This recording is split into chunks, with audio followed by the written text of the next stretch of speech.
Hi guys. So today we're going to try something a little different.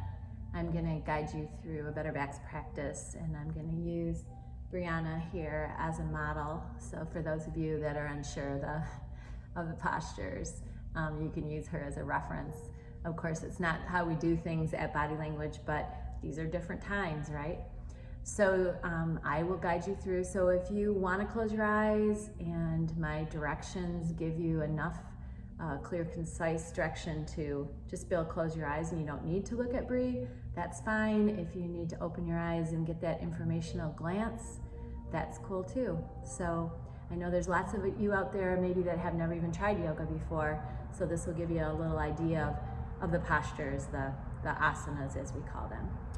So to start out today, I just want to share with you, any of you who have taken my yoga class in the past, the first thing I tell anyone who's looking to manage their weight and their health more effectively is to get on their yoga mat.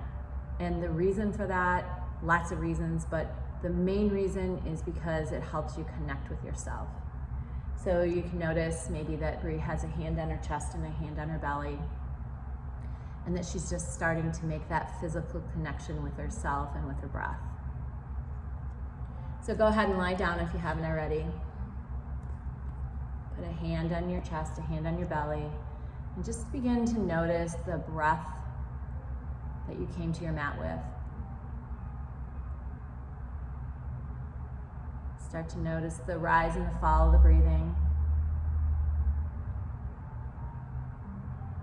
Start to notice whether there's an evenness to your breath.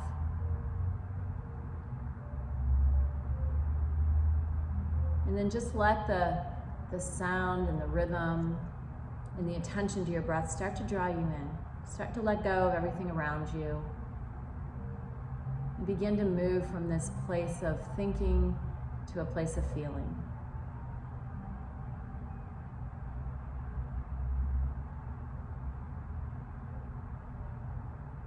And then what you might notice is, just because I suggested focusing more on the breath, you may notice the breath has started to deepen. You just gave a little more attention to it, a little more energy to it, and it just starts to deepen on its own. But now consciously and deliberately begin to take control of the breath. So allow the belly to expand as you inhale. Feel the rib cage widen. Draw the breath all the way up around the collarbones.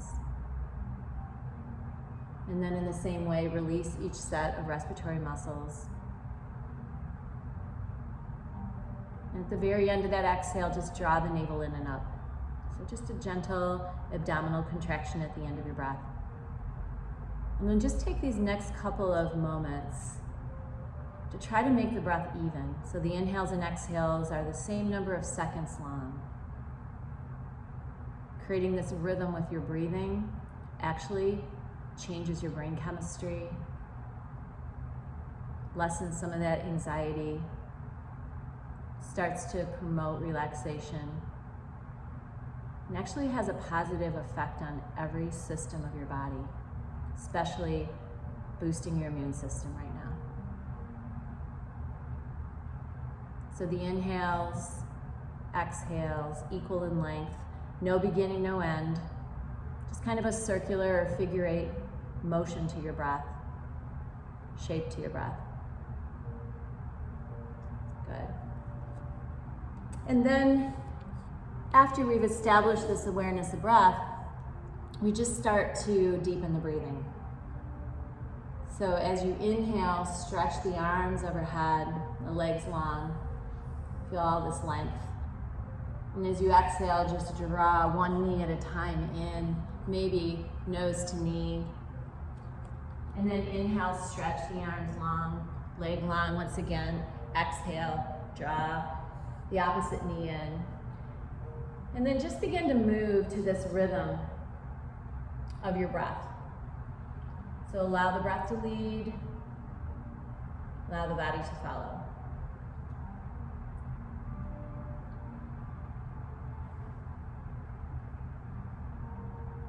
Try to finish each exhalation, feel the belly hollow. So a great side benefit is a nice, flat, firm belly. Every one of these exhalations helps to tone that midsection.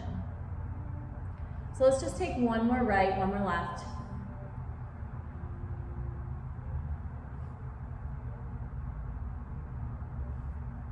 And then after you've finished on the left side, just drawing both knees in, giving them a hug. Let your head, neck, and shoulders rest and just rock from side to side. And then from here, stretching your arms out in T, just an extension of your shoulders, and draw the knees over toward the right elbow.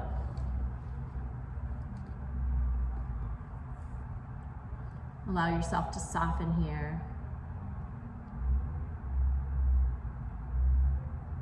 These spinal twists are associated with a sense of detoxing. So not only detoxing anything you've been exposed to, but detoxing any negative thoughts, any fear.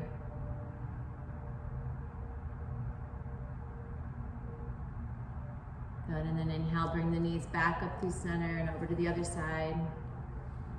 And so part of our yoga practice is just noticing these subtle differences from side to side. That's part of our connecting with ourselves.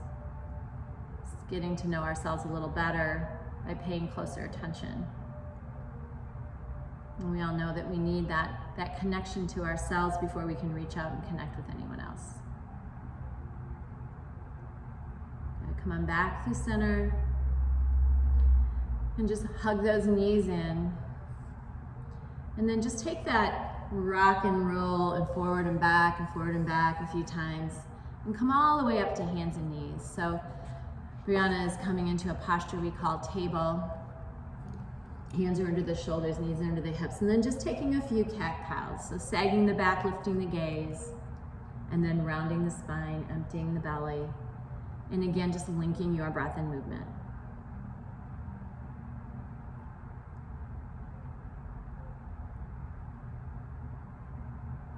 Good, so you're really exaggerating the breath. Breath is a little bigger than your normal breathing, and you're really working to make it even and steady. And then you're getting this awesome exaggeration of the curvatures in the spine, and then reversing them. So it really helps to keep your back bendy, flexible. And then coming back through a neutral spine, just curling the toes under, picking the knees up maybe an inch off the ground, and just feeling your core, feeling your upper body strength. Good. And then lifting the hips all the way up into downward facing dog. So just pause here for a moment. You might notice that Bree's feet are about hip distance apart, heels are out, toes are in. And breaking the rules on social distancing because we live in the same house, so. Hands are rooted, hips are lifted. Good, and then on an inhale, just picking up the right leg, maybe bending, stacking, twisting. Good. And then stepping the foot all the way up between your thumbs, just finding that runner's lunge. Settling the hips into that runner's lunge. And then just adding a twist. So the left hand roots, the right arm spins open.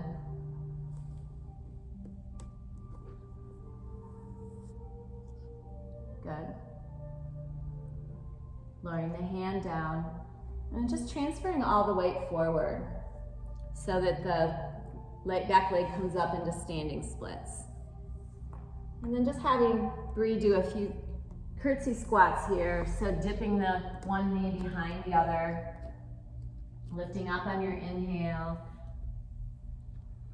curtsy squat as you exhale, creating a little heat as we move through this flow. So it's important that if you're at home practicing with us, that the room is relatively warm or that you've got some layers on. You want to keep your muscles warm. Good. And then take the next inhale, pick the leg up again. And this time lower the foot to the outside of the other foot, so pinky toe to pinky toe. And if you don't have blocks at home, you might want to find something where you can bring the floor up closer to you. Brianna's reaching the floor, but not everyone's going to reach the floor. So if you don't reach the floor, you want to bring the floor to you. So she's just pausing here in this posture that helps to stretch the outside of the back leg all the way from the outside of the hip to the outside of the knee. And we're pausing here for a few breaths because we're actually stretching out connective tissue. And connective tissue doesn't have its own blood supply, so it takes a little while to make a change in this tissue. And those of you that are out there that maybe have hip or knee problems, this could really help. This could be part of your issue. It's just taking some time to stretch out this band of connective tissue. Couple more breaths. Try to close your eyes, close your mouth. Just let yourself dangle here.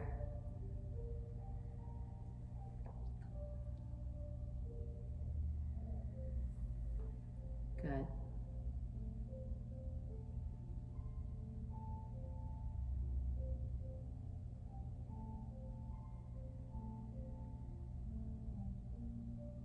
Now we're just going to kind of exit the way we came in. So let's lift up to standing splits and then come into a forward bend at the front of your mat. So just with big toes touching. And just hang out there for a couple of breaths. So just notice the difference in the two sides of the body.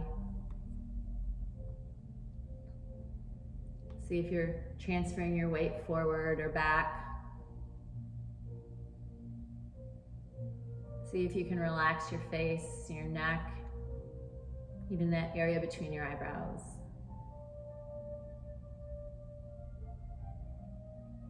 Good, and then as you inhale, let's come up to standing just for a couple of side bends. So circle your arms up and just take a side bend to your right. A couple breaths here, and coming up through center and take a side bend to your left. And then back up through center, and then bring your hands behind you, interlace them. Use that bind to find a little bit of a back bend. Back bend first, Brianna, before the forward bend. There you go. Find that back bend there. And then draw the hands away from your back. Just let yourself dangle in here. It's opening up across your chest and your shoulders. Good, and then releasing the bind. Plant the hands and just step your way back to the top of a push-up. So find this plank posture on your hands and just take a few breaths just to notice it, just to notice your upper body strength. Part of connecting with ourselves is noticing without judging. So instead of pushing away something or labeling it as good or bad or not enough or too much, just noticing how it is. And then building a little strength. We all need a little strength right now. Bree can lower her knees if she'd like to, or stay on her toes, but taking maybe 10 push-ups. And for those of you out there that haven't done a push-up in the last decade, maybe you do 1 or 2. Those of you that do push-ups every day, maybe you're gonna peel off a few more. But when you find your number, whatever it is, we're gonna settle back in child's pose for a few breaths. So child's pose is just knees wide, big toes touching. No hurry to get there, but if you're ready. So knees wide, big toes together. And pause here. Use this pause to reconnect with your breathing. So work on the breath, make it a little bigger, a little longer.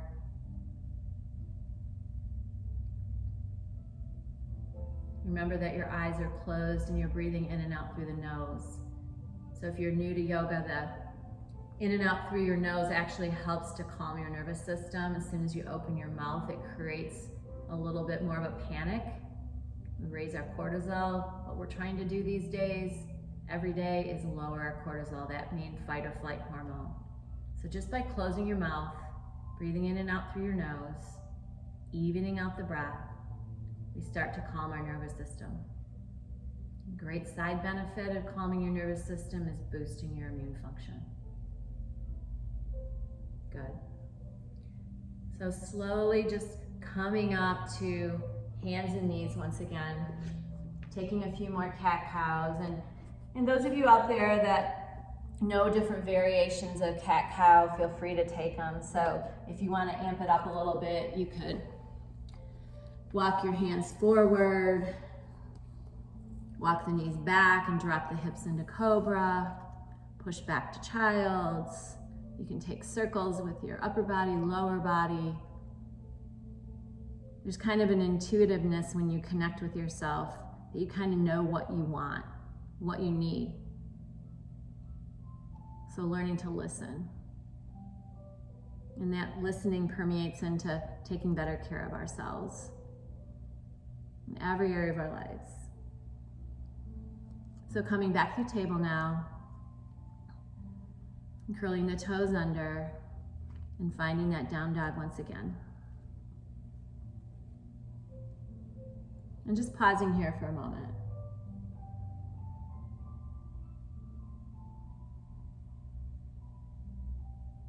So we're just going to work through the other side of the body.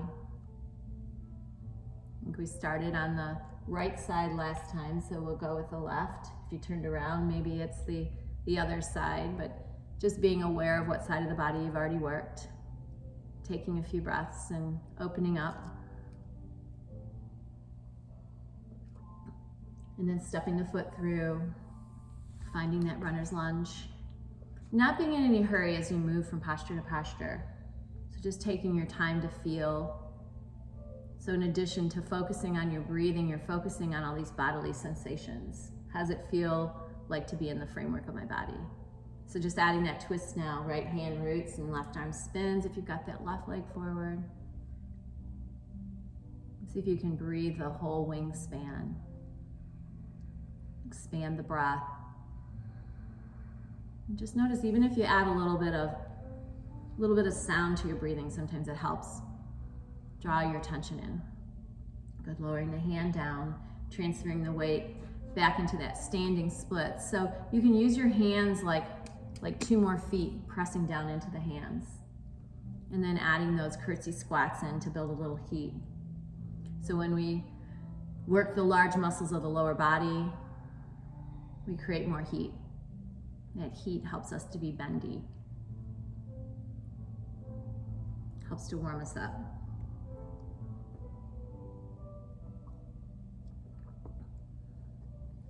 Good, so sometimes you will know as a student better than I will know as a teacher when you feel like even side to side. As you're experiencing it, I'm just guiding you. So when you feel kind of even side to side, you're going to lower the foot to the outside of the other foot. And you're in this forward bend with pinky toes touching. And you might have noticed that you didn't need blocks or you didn't need something to bring the floor to you on one side, but you need it on the other. So no big deal. Find something around the house, a pillow that you can rest your hands on. Because the idea is that the muscles and everything will relax more if you're not trying to strive or strain to get somewhere. Or if your fingers are dangling, it's just harder for your muscles and your soft tissue to let go. So take a couple breaths here.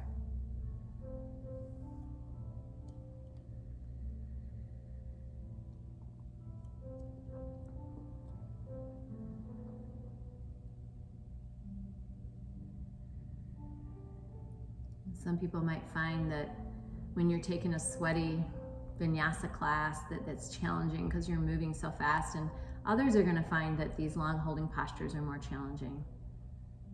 Just being with yourself. I know a lot of us are experiencing that right now in our social isolation of just being in a space. So let this yoga practice prepare you.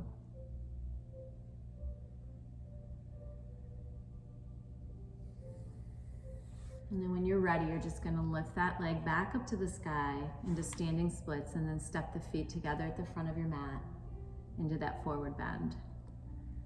And this time, let's just toe heel the feet out wider than the hips and drop the hips down into a yoga squat. This is one of my favorite postures. Your elbows can be inside the knees. Maybe your squat doesn't look like Bree's. Maybe you've had knee replacement and your squat is halfway down to the earth. But just take a moment to appreciate whatever your squat feels like. And just notice your feet, your ankles, your knees, your hips.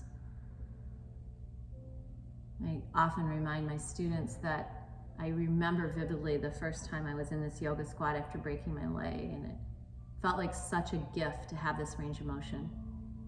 And not until something's taken away from us a lot of times do we realize how grateful we are for the little things. I'm sure many of you can relate to that right now.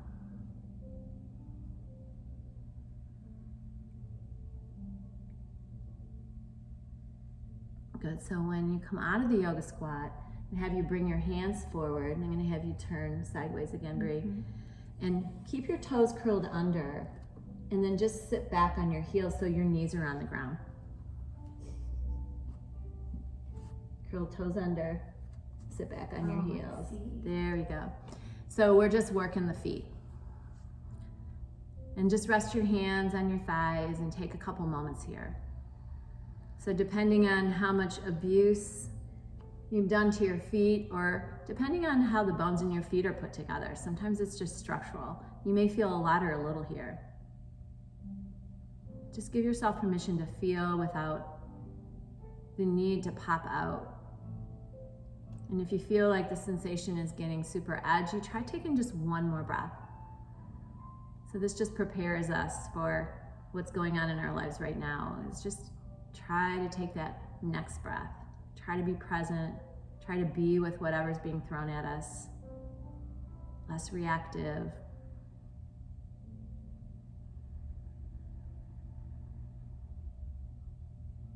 Good.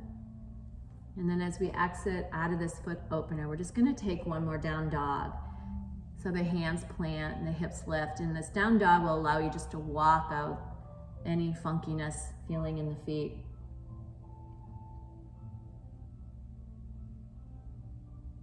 Good. And then taking a final spinal twist, just lowering the knees to the earth, but walking them off to the right side of the mat. Lying the left hip down. And then taking the hands and just walking them out. And using the hands to guide the chest down as evenly as possible. Turning the head opposite the knees if that works for your neck. If not, you can turn it the same direction as the knees. So at the beginning of class, we did a spinal twist, rooted through the shoulders and moved the hips, the knees. Now we're rooting the hips, softening through the chest, the shoulders.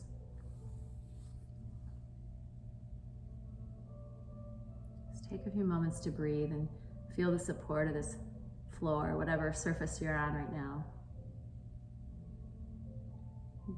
Feeling a little more grounded, a little more connected with your breathing, a little more connected with you.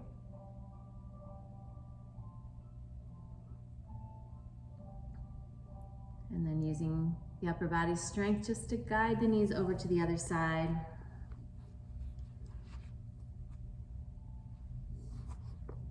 Once again, just noticing the subtle differences, or maybe they're really obvious differences from side to side.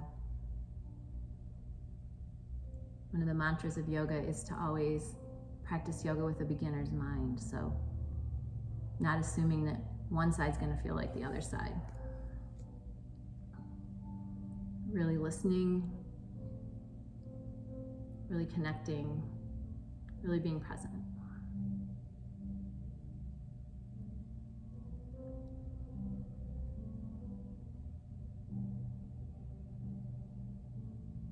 When you feel evened out side to side, just going to lift up enough to slide the right arm underneath you. Maybe it's another breath or two. Maybe you're ready. And eventually you're going to come to lying on your backs, right where we started, but totally different. And stretch your arms overhead. Feel the length in your spine. And then let's just take one more back bend. So just circling the arms down next to the hips. Bending the knees, and then pressing the hips up into bridge. So an option here would just be to leave the arms down alongside of you, or you can walk the hands underneath you, interlace them, like we did in that standing posture, and then use that bind to wiggle your shoulders underneath you. Back bends, they wake us up. If we're feeling a little depressed, they help with our mood. They allow your lung capacity to expand, which is always a good thing. Allow us to detox more. Almost 80% of our detoxing comes through our respiration, so get some deep breaths in.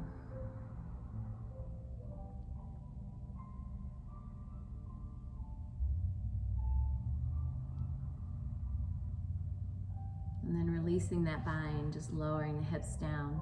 Let's just counter this with a happy baby. So bringing the knees in, reaching for the outside edges of the feet. And maybe it feels intuitive just to rock from side to side in this happy baby. Just releasing any tension, any tightness in your low back.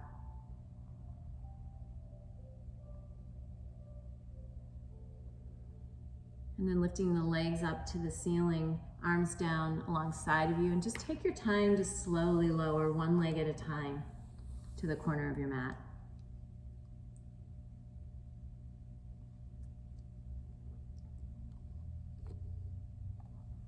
And once the legs have landed, just flip the palms to face up. And consciously and deliberately let go of the control on your breathing. So we've worked for this time that we've had together on developing a bigger breath that's even and steady. Now just let it move on its own. And what you'll likely notice is that the breath is moving at a more even cadence than it was when you rolled out your yoga mat. And in this final couple of minutes, we call it Shavasana. It's meant to be an opportunity to just receive the gifts of your practice. No doing, just being. And you'll find that you'll relax more and send that message of acceptance, of letting go at a heightened level if you just make a strong determination not to move. So let these last couple of moments of class be in silence of your natural breath, but also just be in stillness. Give yourself permission to listen, to pay attention, to connect, but to let go. Just take rest.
Bringing yourself back to the sound of my voice.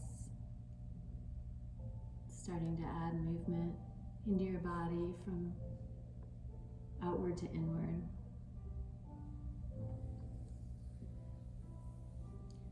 And eventually just stretching in a way that feels good to you.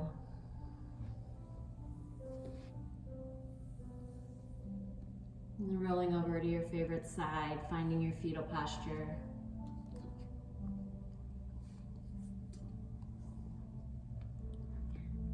And then lifting up to a comfortable seat. Bringing your hands together at your heart center. So grateful for the opportunity to connect with ourselves during this practice.